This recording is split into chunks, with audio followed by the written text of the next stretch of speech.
Assalamualaikum warahmatullahi wabarakatuh. Selamat datang di Jejak Keimanan Channel. Banyak hadis Nabi yang menceritakan tentang kedatangan Nabi Isa alaihissalam di akhir zaman.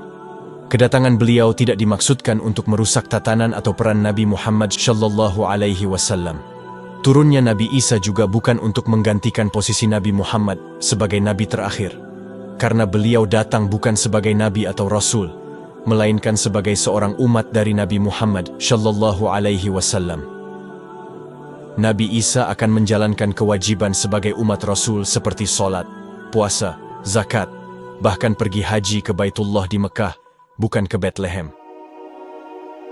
Selain itu, beliau akan merobohkan salib dan gereja yang telah menyimpang dari ajaran asli yang diajarkan oleh beliau. Rasulullah sallallahu alaihi wasallam menyatakan bahwa para nabi bersaudara seayah, sedangkan ibu mereka berbeda-beda, namun agama mereka satu. Rasulullah juga menyebut bahwa Isa bin Maryam adalah nabi yang paling dekat dengannya. Ketika Nabi Isa turun, beliau akan mematahkan salib, membunuh babi, menghapus jizyah, dan menyeru manusia ke dalam agama Islam. Allah akan menghancurkan seluruh agama kecuali Islam, membunuh Al-Masih Ad-Dajjal, dan menciptakan kedamaian di muka bumi. Selama 40 tahun, Nabi Isa akan tinggal di bumi, kemudian wafat dan kaum muslimin akan menyalatkannya. Dari Jabir bin Abdullah radhiyallahu anhu berkata, Rasulullah bersabda, akan tetap ada dari umatku yang berjuang dalam hak dan istiqomah, eksis terus hingga hari kiamat.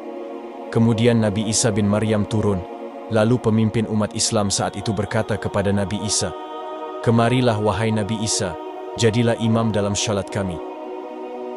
Namun Nabi Isa menjawab, "Tidak, kalian menjadi pemimpin di antara kalian sendiri." Ini sebagai bentuk pemuliaan Allah atas umat ini. Hadits riwayat Ahmad, Abu Daud, Ibnu Hibban, Al-Hakim, dan disyahihkan oleh Az-Zahabi. Rasulullah sallallahu alaihi wasallam bersabda, Nabi Isa masih tetap tinggal di bumi hingga terbunuhnya Dajjal. Beliau akan tinggal selama 40 tahun, lalu Allah mewafatkannya dan disolatkan jenazahnya oleh umat Islam. Sahabat Jejak Keimanan yang dirahmati Allah, dalam hadis syahih yang dikeluarkan oleh Muslim, At-Tirmidzi, Ibnu Majah, Ahmad, serta selain mereka, disebutkan sebuah penjabaran yang menarik tentang turunnya Nabi Isa di akhir zaman. Dari Nawas bin Sam'an radhiyallahu anhu, dirinya berkata, pada suatu siang Rasulullah sallallahu alaihi wasallam pernah duduk. Lalu beliau menyebutkan ciri-ciri Dajjal. Terkadang Rasulullah merunduk, kadang mengangkat kepalanya melihat ke atas, sampai kami mengira bahwa Dajjal berada di antara pepohonan kurma. Lalu beliau bertanya, "Sedang apa kalian?" Maka kami menjawab, "Ya Rasulullah, tadi siang Anda menyebutkan tentang Dajjal. Anda angkat tubuh Anda, lalu menunduk seakan-akan Dajjal berada di antara pepohonan kurma." Rasulullah kemudian bersabda, "Bukan Dajjal yang membuatku khawatir terhadap kalian. Jika ia muncul dan aku berada di antara kalian, maka aku akan menjadi perantara yang cukup bagi kalian untuk menghadapinya. Namun jika ia muncul setelah aku tiada, setiap orang harus menjaga dirinya sendiri, dan Allah Subhanahu wa Ta'ala menjadi pelindung bagi setiap muslim." Rasulullah Shallallahu alaihi wasallam kemudian menjelaskan ciri-ciri Dajjal. Beliau menyatakan bahwa Dajjal adalah seorang pemuda berambut keriting, hidungnya masuk ke dalam, dan mirip dengan Abdul Uzza bin Khathan. Rasulullah memperingatkan bahwa jika seseorang di antara umatnya menemui Dajjal, hendaklah membacakan padanya akhir surat Al-Kahfi. Dajjal diberitakan akan muncul di antara Syam dan Irak, dan akan merusak segala yang dilewatinya. Rasulullah menyerukan agar umatnya tetap teguh pada agama Allah. Saat ditanya berapa lama Dajjal tinggal di muka bumi, Rasulullah menjawab bahwa Dajjal akan tinggal selama 40 hari. 1 hari bagaikan 1 tahun, 1 hari bagaikan 1 bulan, dan 1 hari bagaikan 1 pekan. Setelah itu, hari-harinya akan seperti hari-hari biasa. Rasulullah juga menjelaskan bahwa Dajjal akan memiliki kecepatan perjalanan seperti awan yang ditiup angin. Dajjal akan mendatangi suatu kaum dan meminta mereka beriman. Jika mereka beriman, Dajjal akan memerintahkan langit untuk menurunkan hujan dan bumi agar menumbuhkan tanaman. Namun, jika mereka menolak, negeri tersebut akan menjadi tandus dan kekeringan. Dajjal akan melakukan berbagai sihir, seperti mengeluarkan harta karun dari reruntuhan dan membunuh seorang pemuda yang menolak keimanannya. Setelah pemuda itu dibunuh oleh Dajjal, maka dengan izin Allah Dajjal dapat menghidupkannya lagi. Saat Dajjal dalam kondisi seperti itu, Allah akan menurunkan Nabi Isa bin Maryam untuk menghadapinya. Nabi Isa akan turun di Menara Putih di timur kota Damaskus, di antara dua kain kuning, dengan kedua tangannya berpegangan pada dua sayap malaikat. Nabi Isa akan mencari Dajjal dan akhirnya menemukannya di pintu Lud. Nabi Isa akan membunuh Dajjal dan mengakhiri keganasannya. Setelah mengalahkan Dajjal, Nabi Isa akan datang kepada sebuah kaum yang Allah menjaganya dari keganasan Dajjal. Beliau akan mengusap wajah mereka satu persatu sambil memberikan kabar gembira tentang kedudukan tinggi di surga bagi mereka. Namun, tiba-tiba, Allah menurunkan wahyu kepada Nabi Isa, memberitahukan bahwa hamba-hambanya yaitu Yakjuj dan Makjuj telah dibiarkan keluar.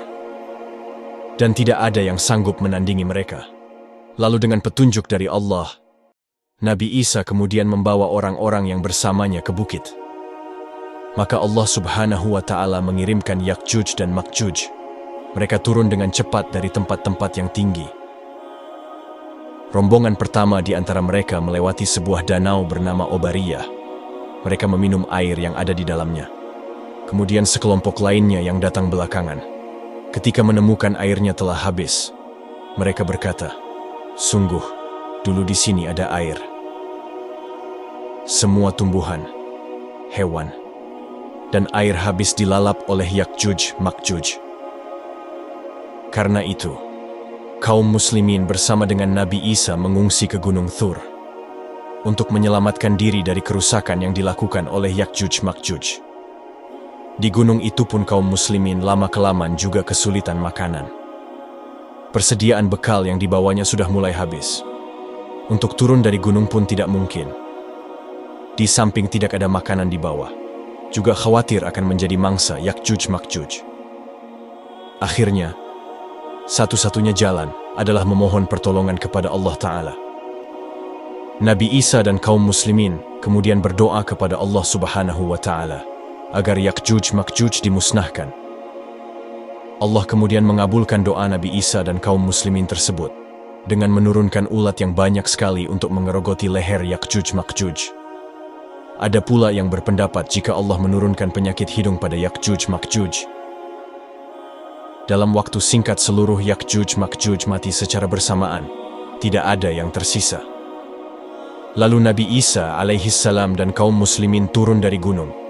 Ketika itu di mana-mana terdapat mayat serta bau busuk yang menyengat. Lalu Nabi Isa berdoa kepada Allah agar mayat Yakjuj Makjuj disingkirkan dari bumi. Melalui doa itu, kemudian Allah mengutus ribuan burung yang besarnya seperti unta. Burung-burung ini menyambar setiap bangkai Yakjuj Makjuj sampai habis tidak tersisa. Lalu bangkai-bangkai dibuang di tempat yang dikehendaki oleh Allah Subhanahu wa Ta'ala. Setelah itu, Allah menurunkan hujan yang terjadi di seluruh negeri untuk membersihkan bau dan kotoran bekas Yakjuj Makjuj. Bumi diperintahkan untuk menumbuhkan tanamannya kembali dan melimpahkan berkahnya. Pada hari itu, satu kabilah bisa memakan hanya dengan sebiji buah delima, berteduh dengan dedaunan pohonnya. Hewan ternak menjadi berkah, sehingga satu unta menghasilkan cukup susu untuk satu kabilah, satu sapi cukup untuk satu keluarga, dan satu kambing cukup untuk satu keluarga. Tetapi setelah Nabi Isa wafat, banyak manusia yang kembali kepada kemaksiatan.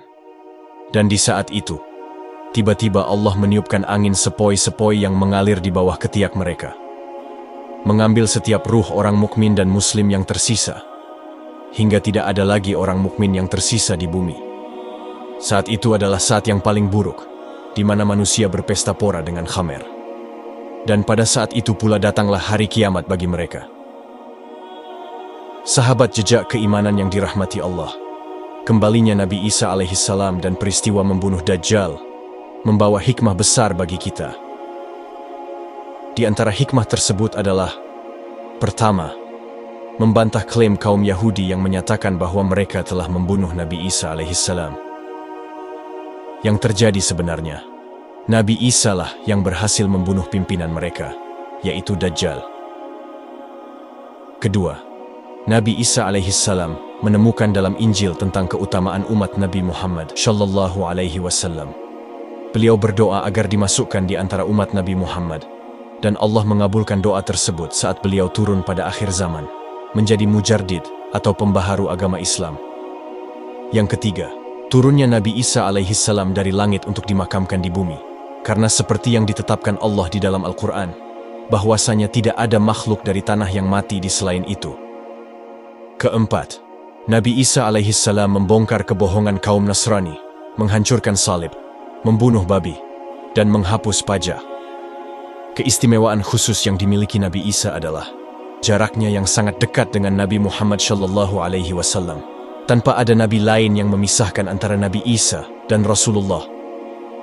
Kelima, Nabi Isa alaihissalam berhukum dengan syariat Nabi Muhammad sallallahu alaihi wasallam dan menjadi pengikut Nabi Muhammad sallallahu alaihi wasallam.